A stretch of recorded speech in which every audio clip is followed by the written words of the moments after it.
between these two clubs. Bulls won in Chicago, 88-87. Led by as many as 17 in that game, early fourth quarter. The Knicks able to come back, although you never had the feeling that they could win it. The final score more for cosmetic purposes when you talk about a one-point game is a Jordan hit for the 51. Here's Houston for three. Just did beat the 24. And Rodman able to come up with that loose ball. 5:20 remaining in this first half. Jordan posting up, setting up Kerr for three. Yes! Steve Kerr has not been shooting well recently, which is most unusual for Steve, but he has been able to hammer down consecutive three-point shots, and it cuts it to a 6-point Knick lead. Now Jeff Van Gundy takes a timeout with 4:59 to go in this first half. The Knick lead is now 6. Well, whenever you play the Bulls, you know Michael Jordan is getting his points. You try to shut down the other people, and you certainly don't want to leave Steve Kerr that wide open for threes. I don't care how poor he's been shooting them lately. He's going to make most of those. Manhattan and coming up as an NBA head coach. Took over from Don Nelson, lost to the Sixers in Philadelphia, and then a year ago here in New York, the Knicks beat the Bulls in a stunning blowout, 104-72, that stunned Van Gundy too. And Bob, if you'll remember, the Bulls wore their black uniforms in that game, and that was the last time they wore them the rest of the season. 39-33, the Knicks with the lead. Ward with the steal, took it out of the hands of Kerr, but then Kerr able to get it back, deflecting to Rodman. Here's Kerr. I think he was surprised that he found himself so wide open, then able to hit the short jumper over Patrick Ewing. So the Knicks, who led by as many as 13, now lead by only 4. In a quiet first half for Patrick Ewing. Not so for John Starks, who now has 11. Ewing has taken only 2 shots. 2 of the Knicks' 29 shots. Knicks lead 41-35 as we come up on 4 minutes left in this first half. Longley for Jordan, wide open. Starks able to save that outlet and met by Jordan. Ewing off the spin. Yes. Well, Patrick Ewing has got a long time between field goals. His first 2 were in the early moments, and he extends to an 8-point Knick lead. And you had to know the first time he was going to touch it, he was going to do anything he could to get one up, to get his feel back again after not getting much play for most of this first half. Shot clock at 5. Pippen for 3. Yes. So Scottie Pippen showing some signs.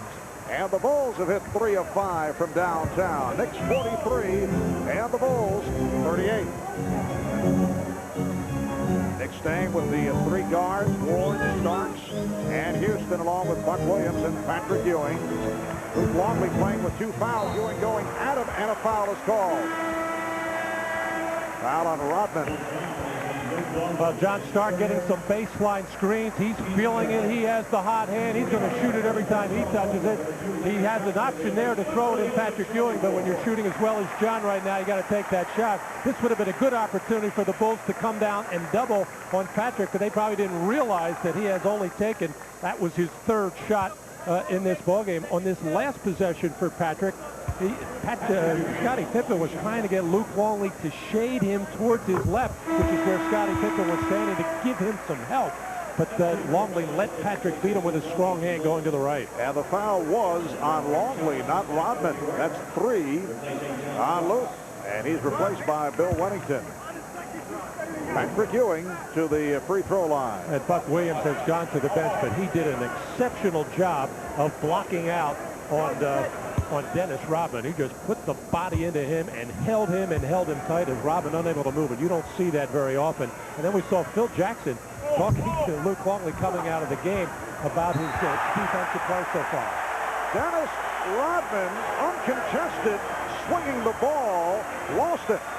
And the Knicks will get it back. Here's another look. Well, Dennis Rodman had this one counted in the column. And we've seen a bowling pass.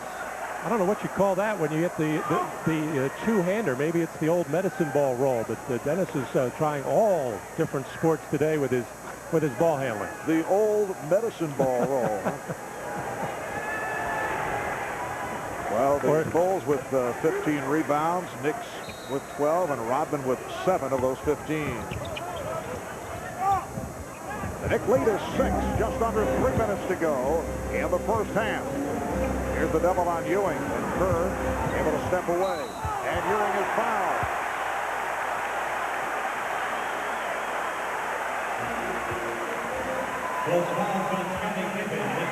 Foul on Pippen, that's his third. Well, very few teams in the NBA come from the opposite baseline to double team. The Bulls are one of the clubs that do it, mainly because Jordan and Pippen have that knack, have that feel of when to do it. Scottie Pippen was there in plenty of time, and the only thing the official Nolan Fye could be thinking there is that Pippen really didn't give Ewing enough room in his turn to the shot. Other than that, it was an outstanding defensive play. Scottie Pippen with 8 points, 3 of 7 from the field, just 1 rebound, 2 assists, and the 3 fouls. It is 19 minutes. Patrick Ewing, a 74% free throw shooter. Scottie Pippen coming on that baseline, which is in effect the blind side of Patrick Ewing, but getting way up into the body on the turn, the simultaneous turn of Patrick Ewing, and all the official could be thinking there is just didn't give him enough room, but it appeared Pippen was there in time. The Knicks 46, the Bulls 38. Jud Buechler is on the floor for the first time. Buechler with Wennington and Rodman up front. Kerr and Jordan in the backcourt. Here's Jordan. Rodman with the rebound. He stole it with Oakley and Ewing standing around.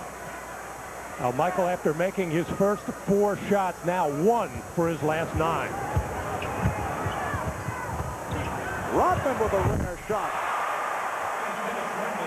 Dennis Rodman taking his first shot and has a pretty good touch, but you don't see it too frequently. So Rodman cuts it to a 6-point Knick lead.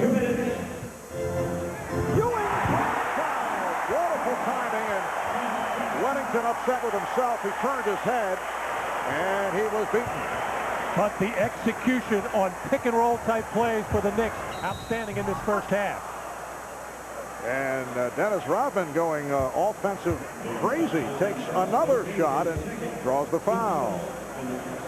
Well, Charles Oakley trying the one-arm approach, but then just getting pushed underneath the basket by Rodman for the easy offensive rebound, and a good-looking jump shot as he squared up. Nice rotation for Dennis Rodman. Dennis Rodman, only 60% at the line, usually has difficulty with that first free throw, but hits it here. The Knicks 48 and the Bulls 42.